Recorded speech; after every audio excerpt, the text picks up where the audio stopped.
Okay, so for web design, what we're actually going to use instead of Notepad++ is going to be code.org. They have a platform that they have built for web design and it is sufficient for what we need for this module. And there's also lots of really good help and resources on there as well. So this video, when you do visit code.org at the start, so if I did visit code.org, you will see a homepage. I can log out or log in. You will need to sign up. They don't check email verification. Just remember your name and your email because you're going to have to sign in each time. So in here, if you go into course catalog and projects, that's actually loads of different types of projects that you can do here, including apps. But what we're going to do is if you click on the full list, and scroll down, there's WebLab. So WebLab stands for web design, and you can create HTML and CSS in there. So if I click on here, it will bring up a new website template. So in here, it says untitled project. I can give it a name. So you can give it your name. You will be saving these projects and sharing them with me at the end. You can share them as you go along as well if you've got any issues with code. So in here, it saves when you set it up. This over here on the left hand side is your area for your files. You'll see there's two files in there. There's a HTML file.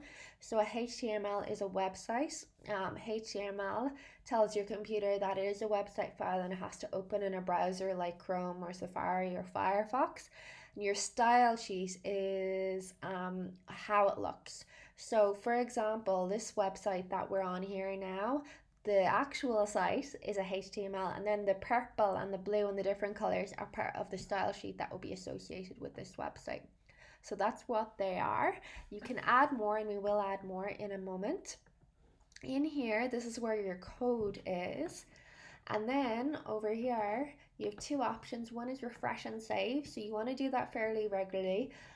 It does auto save, but if you do leave it for a while, so if you forget to save it and you go off and you come back, it may have refreshed and not saved for you. So do get in the habit of clicking save, so you don't want to lose things. And the inspector means in this white panel on the right, you'll see everything that you put in as in the code.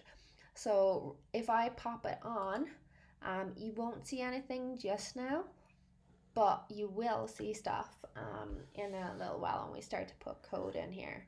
Okay, so I'm going to leave that on so we can see it. Sometimes it can be annoying, and you might want to turn it off and focus on the code. Additionally, you can also change these. So if you would like more space for your code or more space for your preview, you can have that as well. Now for this, there is documentation on code.org that you can go through. This documentation is the most basic part of the documentation that is there, and it's just all your code. So anything I do will be in the Keynote PDF that I will give you, but it is also on here. If you're looking for something, maybe you're looking for something that I haven't done or want to experiment more, there's really good explanations in here and all your code.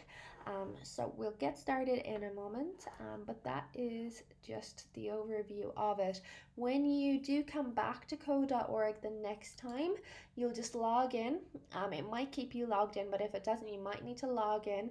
And then if you go my projects, you will see the projects that you have created. So if I scroll down the page now, you'll see the ones that I've been playing around the last few days. You might have lots of untitled ones. I had lots that I deleted earlier because I kept opening up different ones. But do try and just keep to the one or two. Obviously, if you want to play around more, you can have additional ones that you don't have to share with me as well.